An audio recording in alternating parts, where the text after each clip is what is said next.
नमस्ते, स्वागत है आप सभी का। मैं हूं यशवी स्वामी और स्वागत है आप सभी का मेरे YouTube चैनल में जिसका नाम है ज्ञान रसायन।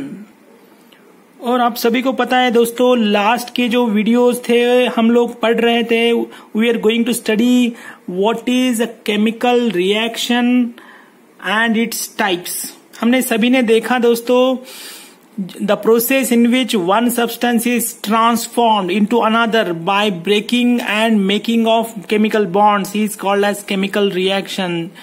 जो भी केमिकल रिएक्शन होती है जो कि सिर्फ बॉन्ड ब्रेकिंग और बॉन्ड मेकिंग से ही हो सकती है।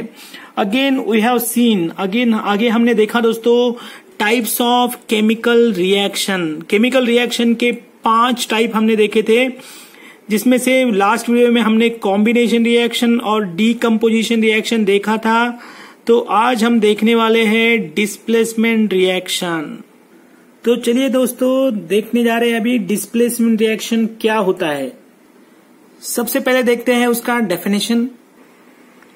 डेफिनेशन कुछ इस तरीके से है, a reaction in which the place of ion of a less reactive element in a compound is taken by another more reactive element by forming of its own ion।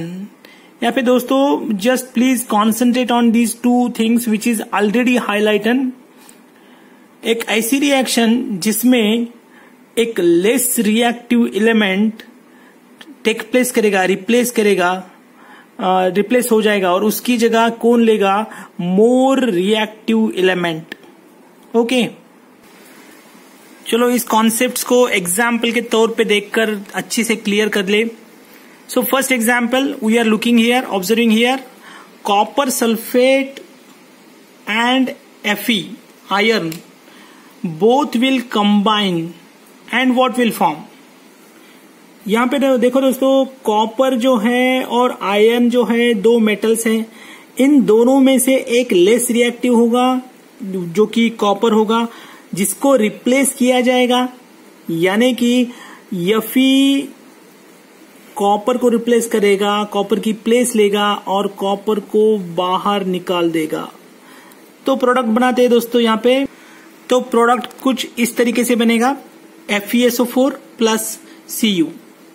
यहाँ पे फिर से एक बार मैं रिपीट करता हूं, Fe is more reactive element which replaces copper. Copper is a less reactive element, hence copper will be removed out and its place will be taken by Fe। यहाँ पे दोस्तों ये कॉपर लेस रिएक्टिव होने की वजह से वो बाहर चला जाएगा और उसकी जगह Fe लेगा, यानी कि प्रोडक्ट तैयार होगा FeSO4 और कॉपर अलग होगा।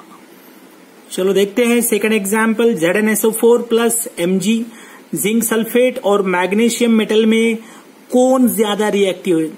तो यहाँ पे पाया गया है, देखो Zn जो है वो लेस रिएक्टिव है और Mg मैग्नीशियम मेटल है वो मोर रिएक्टिव है। तो definitely you can conclude the product. तो प्रोडक्ट कुछ इस तरीके से बनेगा, MgSO4 मैग्नीशियम सल्फेट और जिंक अलग होगा। फिर से एक बार मैं दोहराता हूं दोस्तों, यहाँ पे जिंक लेस रिएक्टिव मेटल है जिसको रिप्लेस किया जाएगा और वो रिप्लेस करने वाला मोर रिएक्टिव एलिमेंट है जो कि मैग्नीशियम है। चलो थर्ड एग्जांपल देखते हैं, स्टेनस सल्फेट SnSO4 जो कि जिसमें कि Sn लेस रिएक्टिव है और Fe आयरन जो कि मोर रिएक्टिव है। तो फिर से प्रोडक्ट बनेगा FeSO4 एंड स्टेनस अलग होगा। चलो और एक एग्जांपल देखते हैं, कॉपर सल्फेट जिसमें कॉपर लेस रिएक्टिव है, Sn मोर रिएक्टिव है, तो SnSO4 बनेगा और कॉपर अलग होगा।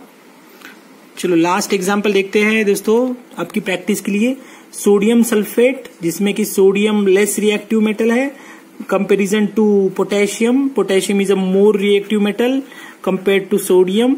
सो among these two they will form, which product will form? Potassium sulfate will form K2SO4 with formation of sodium metal। So this is once again let us clears what is less reactive and what is more reactive. तो इस तरीके से दोस्तों कितने भी example हम लोग ले सकते हैं। यहाँ पे मैंने आपकी ज्यादा से ज्यादा प्रैक्टिस हो इसलिए 5 एग्जाम्पल लिए हैं। आशा करता हूं आज का वीडियो आपको जरूर पसंद आया होगा। आपके पूरे concepts regarding this reaction, displacement reaction clear हुए होंगे और मैं आपको जानना चाहता हूं कि सही में आपको समझ रहे या नहीं समझ रहा है। इसलिए मैं आपको एक छोटा सा होमवर्क टाइप एक रिएक्शन दूंगा यहाँ पे, ताकि मुझे पता चले आपको समझा या नहीं समझा। प्लीज दोस्तों यहाँ पे मैंने क्वेश्चन मार्क रखा है, आपको एक छोटा सा होमवर्क टाइप क्वेश्चन दिया है। क्या होगा अगर copper sulphate, what will happen if copper sulphate reacts with lead metal. यहाँ पे जो लीड मेटल है वो कॉपर सल्फेट से रिएक्ट अगर होगा तो उसमें डेफिनेटली डिस्प्लेसमेंट रिएक्शन होना चाहिए। तो अगर डिस्प्लेसमेंट रिएक्शन होगा तो क्या प्रोडक्ट तैयार होगा, कौन से 2 प्रोडक्ट्स तैयार होंगे, ये आपको मुझे कमेंट करके लिख के बताना है, ताकि मुझे समझे कि आपको मेरा वीडियो सही में समझ रहा है या नहीं समझ रहा है। तो डेफिनेटली मैं चेक करूंगा। और अगर आपको ये वीडियोस और ये मेरी सीरीज अच्छी लगे तो डेफिनेटली सब्सक्राइब करें, अच्छा लगे तो ही सब्सक्राइब करें, लाइक करें, आपके दोस्तों को शेयर करें ताकि उनको भी इस नॉलेज का फायदा हो। और thank you for watching this video.